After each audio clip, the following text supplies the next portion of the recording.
Well, let's talk before we open it up to questions about your second company, Rodan and Fields. What is it? What do you do differently? And why do you start a second company when you don't need to? Yeah, you know, I think when you've been bitten by that entrepreneurial bug and you've seen what you can do and you see how many people are impacted by your product, it's such an amazing feeling that you can't just go sit on the beach, even if it is with sunscreen and under an umbrella and all that stuff. It would be hard for me to fathom. My parents in their 80s still work full time. So we wanted to do something else. And we knew that that paradigm shift of taking medicines and medicating skincare to fix specific skin conditions applied to much more than just acne.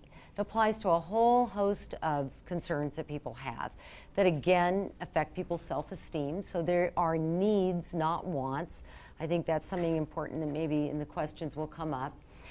And so we decided to start a second company called Rodan and Fields. And Rodan and Fields is, we have a number of different regimens, like Proactive is a product system.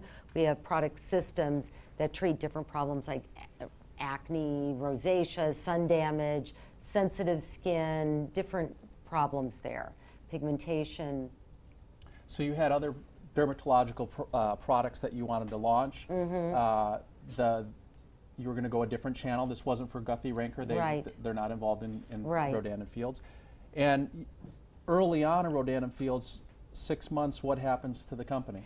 So within 6 months of launching that, you know, because we'd had some success with Proactive, then the business community now knows who we are. So we launched Rodan and Fields in department stores. We were only in a couple of department stores, Fred Siegel down here in Los Angeles, Bergdorf Goodman in New York, and within 6 months, Estee Lauder found us and made us an offer and bought us. Okay, you'd think that was pretty great, right? Okay, well, we'll tell more. But as it turns out, while they are wonderful people, terrific, ethical, awesome business people, it was not a good fit for us. And so we struggled in a retail channel for 4 years. Even though our products were selling well and in the category that we were in, they were selling well, we felt like we were just really prisoners of this glass counter in a department store.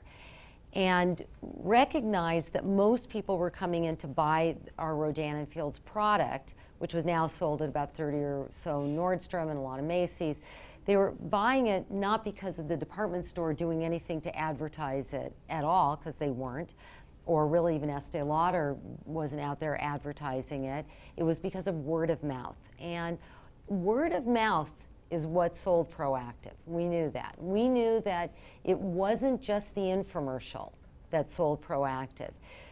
People would see it there, but then they'd go, you know, can you trust anything on an infomercial? And it would be talking to their best friend whose skin had changed, and they'd say, you got to try this stuff, it's really good. That's what sold the product. And now we were seeing this again with Rodan and Fields, that it was a word of mouth type of business.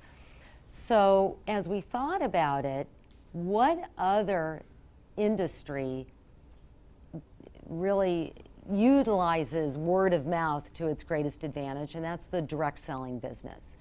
And the direct selling business is a business like Mary Kay, Amway, Herbalife, those type of businesses. And which also can have a little bit of a tainted reputation, just like infomercials did when we started doing those. And we thought this could be a really great model. So what we did was we went to Neutrogena, I'm not Neutrogena, going backwards, went to Estee Lauder and we said, listen, love you guys, but we don't think that this is really working out for us. We're not getting it into as many people's hands as we want to.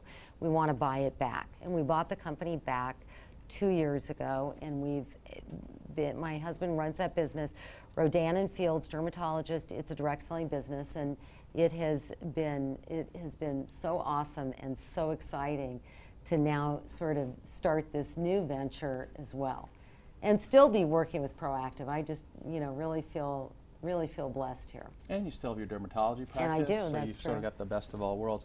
And so Rodan and Fields today, how many people working there, and because you've got the direct selling structure, how many sort of independent representatives? So we have corporate offices are in San Francisco. We have about 40 people who work for us in our corporate office. And we have now, I think, about 12,000 or more, maybe, consultants. We call them consultants, our direct sales people throughout the country. And it's growing, and it's been very exciting. And you know, it's really been another dream come true, and we're really seeing great things out of it. Not only making a difference, again, with people's skin, their self-esteem, but even taking it a step further. And as having experienced the wonders and the awesomeness of being a successful entrepreneur, what this business is about is creating entrepreneurial opportunities for anybody else who wants them out there. You know, we provide the template, the business, the products, everything there, so that if somebody does want to join our organization as a direct selling person or a consultant, that it's all there for them, that they can take it and run with it without having to make really any significant investment. It's, I was just thinking actually while you were saying that, that model works so well in Brazil, that network's already set up. That's the way most things are sold. And God bless them, Brazilians spend a disproportionate amount of money on beauty and health. And it's a great place to be, but I'm sure you're exploring all that. Questions, let's open it up for Katie Rodan. Questions, I'll get this aisle. Who wants to start us off?